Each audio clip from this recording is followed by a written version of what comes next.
இது மகிமை நேரம். பிதாவாகிய தேவனாலும் கர்த்தராகிய இயேசு கிறிஸ்துவினாலும் உங்கள் எல்லாருக்கும் கிருபையும் இரக்கமும் சமாதானமும் உண்டாவதாக. இயேசு கிறிஸ்துவே வழி, அந்த வழியிலே நாம் போக வேண்டும் என்று தியானித்து வருகிறோம். இயேசு கிறிஸ்துவை தெரிந்து கொள்வது தான் நாம் செய்கிற சரியான தீர்மானம் என்று நாம் தியானித்தோம். அந்த வழியிலே போகிறதற்கும் அவர்தான் நமக்கு லெக்காக இருக்க வேண்டும்.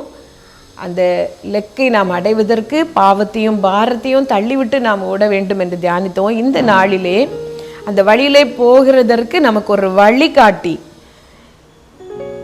அதை பற்றி நாம் தியானிக்க போகிறோம். அதற்கு ஆதாரமாக நான் தெரிந்து கொண்ட வசனம் நீதிமொழிகள் 6ஆம் அதிகாரம் 22வது வசனம்.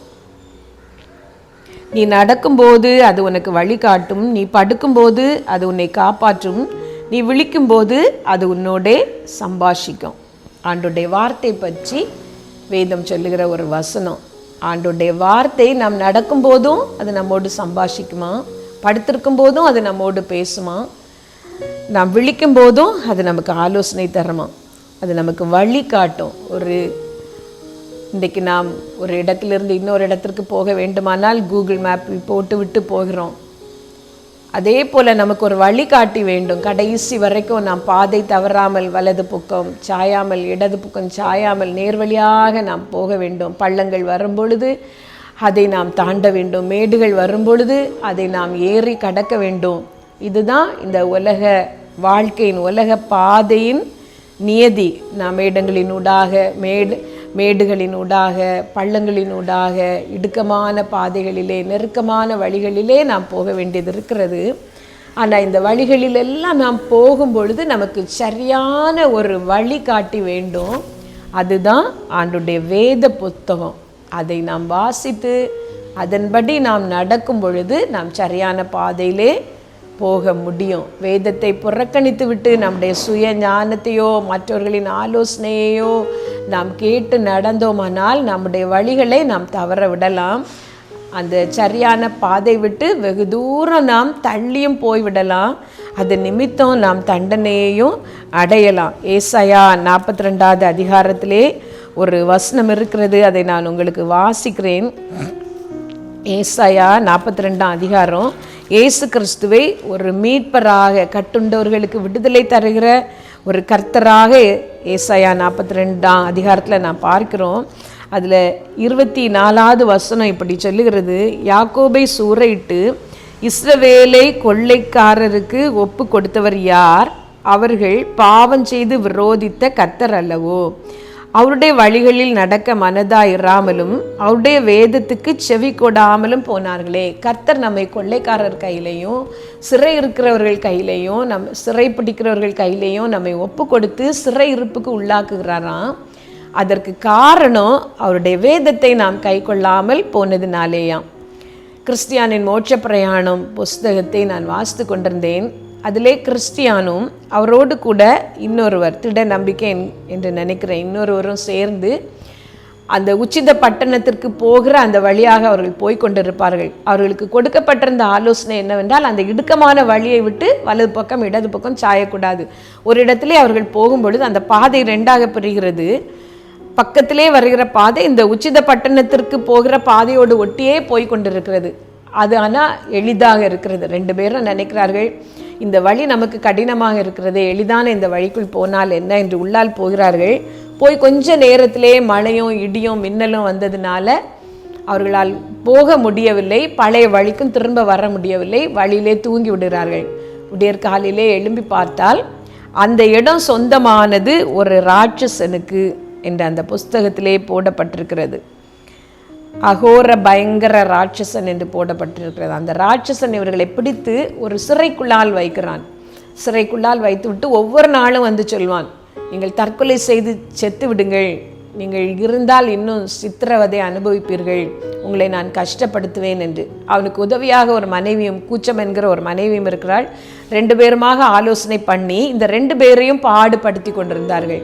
கிறிஸ்டியானுக்கும் செத்து விட்டால் நலமாயிருக்கும் போல தோன்றினது. சொல்வார், நாம் இருக்கிறதை விட செத்து விடலாம், என்ன செய்ய என்று யோசித்து கொண்டிருக்கும் பொழுது கூட இருந்த அந்த திட நம்பிக்கை இவரை தைரியப்படுத்துவார். இல்லை இல்லை, ஆண்டவர் நமக்கு உதவி செய்வார், ஒரு அற்புதம் செய்வார், இந்த ராட்சசன் கையிலிருந்து நம்மை விடுதலையாக்குவார், ஆகவே நாம் சாக வேண்டாம் என்று சொல்லி இப்படி அவர்கள் பேசிக்கொண்டே இருக்கும் பொழுது திடீரென்று ஒரு நாள் கிறிஸ்டியானுக்கு ஞாபகம் வரும், என்னுடைய மடியிலே நான் திறவுகோல் வைத்திருக்கிறேன், சாவி வைத்திருக்கிறேன், அதை வைத்து திறந்து பார்த்தால் என்ன என்று சொல்லி.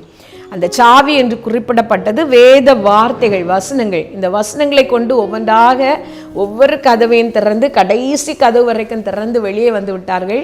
வெளியே வந்ததும் இவர்களை அந்த ராட்சசன் கண்டுபிடித்து சிறைப்பிடிக்க வருகிறான். ஆனால் அவனுக்கு ஒரு வலிப்பு வியாதி வந்ததுனால கர்த்தருடைய உதவினால் அவர்கள் தப்பி வெளியே வந்தார்கள் என்று சொல்லி.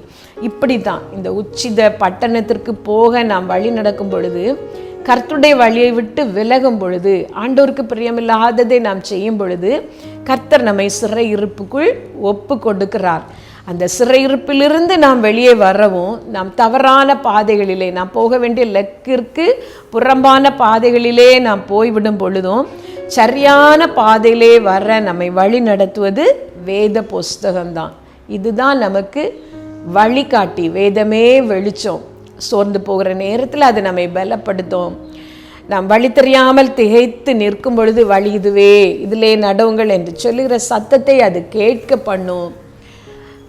நாம் சோர்ந்து போகிற பொழுதெல்லாம் கர்த்தருடைய வார்த்தைகள் நம்மை பலப்படுத்தும். உற்சாகமாக நாம் இருக்கும் நேரத்திலே, சந்தோஷமாக இருக்கும் பொழுது அவரை பாட நமக்கு, அவரை ஸ்தோத்திரிக்க நமக்கு அறிவுரை காட்டும். ஒவ்வொரு நாளிலும் ஒவ்வொரு சூழ்நிலையிலையும் நமக்கேற்ற வார்த்தைகள் இந்த வேத புஸ்தகத்திலே உண்டு. ஆகவே நாம் செய்ய வேண்டிய ஒரு காரியம், இயேசு கிறிஸ்துவாகிய வழியிலே நாம் சரியாக நடப்பதற்கு நாம் செய்ய வேண்டிய ஒரு காரியம், அனுதினமும் நாம் வேதத்தை வாசிக்க வேண்டும். வேதத்தை நேசிக்கிறவர்களுக்கு சமாதானம் உண்டு என்று வேத வசனம் சொல்கிறது. வேதமே வெளிச்சம், கட்டளையே விளக்கு. அதை நாம் பார்த்து போகும் பொழுது நாம் தவறி போவதில்லை என்று ஆண்டோடைய வார்த்தை சொல்லுகிறது. இருளான ஸ்தலங்களிலே அது சுடர்களைப் போல பிரகாசிக்கிறதாம். சில வேளைகளிலே நமக்கு கருகலான வழிகள் நியமிக்கப்பட்டிருக்கும், இருளாக இருக்கும், ஜெபித்தால் பதில் வராது, நமக்கென்று ஜெபிக்க யாரும் வரமாட்டார்கள், கடினமான சூழ்நிலையினூடாக நாம் போய்கொண்டிருப்போம். அந்த நேரத்திலே நாம் செய்ய வேண்டிய ஒரு காரியம், வேதத்தை அதிகமாக நாம் வாசிக்க வேண்டும். வார்த்தைகளை கொண்டு கர்த்தர் நம்மோடு இடைப்படுவார். கர்த்தர் நமக்கு வார்த்தைகளை, வாக்குத்தத்தங்களை தரும் பொழுது அதை உறுதியாக பிடித்து கொண்டு அதை அறிக்கை செய்து நாம் விசுவாசத்தில் வல்லவர்களாக வேண்டும். ஆபிரகாமை பற்றி சொல்லும் பொழுது அப்படித்தான் சொல்லியிருக்கிறது. அந்த கடினமான சூழ்நிலைகளிலே, நம்பக்கூடாத இருளான சூழ்நிலைகளிலே அவர் வாக்குத்தத்தங்களை அறிக்கையிட்டு விசுவாசத்தில் வல்லவரானார் என்று சொல்லி. வேதத்தை நாம் நேசிப்போம். ஆண்டோடைய வார்த்தை சொல்லுகிறது, அதை நீ உன் கைகளிலே எழுது, வீட்டு நிலைகளிலே அதை எழுதி போடு, நீ உட்கார்ந்திருக்கும் பொழுதும் எழுந்திருக்கிற பொழுதும் உன் பிள்ளைகளிடத்திலே அதை பற்றி பேசு என்று சொல்லி. வேதமே வெளிச்சமாக நம்ம எல்லாருக்கும் மாறட்டும். ஒரு தீர்மானத்தை எடுங்கள், வேதத்தை நான் நேசிப்பேன், அதை வாசிப்பேன், அது சொல்லுகிறபடி நான் நடப்பேன் என்று நீங்கள் வேத புஸ்தகத்திற்கு ஒரு முக்கியத்துவத்தை நீங்கள் கொடுங்கள். வேத புஸ்தகத்தை வாசிக்க தொடங்குங்கள். நீங்கள் நடக்கும்போது அது உங்களுக்கு வழிகாட்டும், நீங்கள் தூங்கும் பொழுது அது உங்களோடைய சம்பாஷிக்கும், நீங்கள் விழிக்கும் போதும் அது உங்களோடு பேசும். கர்த்தர் தாமே வார்த்தைகளை கொண்டு உங்களோடு இடைப்படுவாராக, சரியான பாதையிலே உங்களை நடத்துவாராக. ஆமேன்.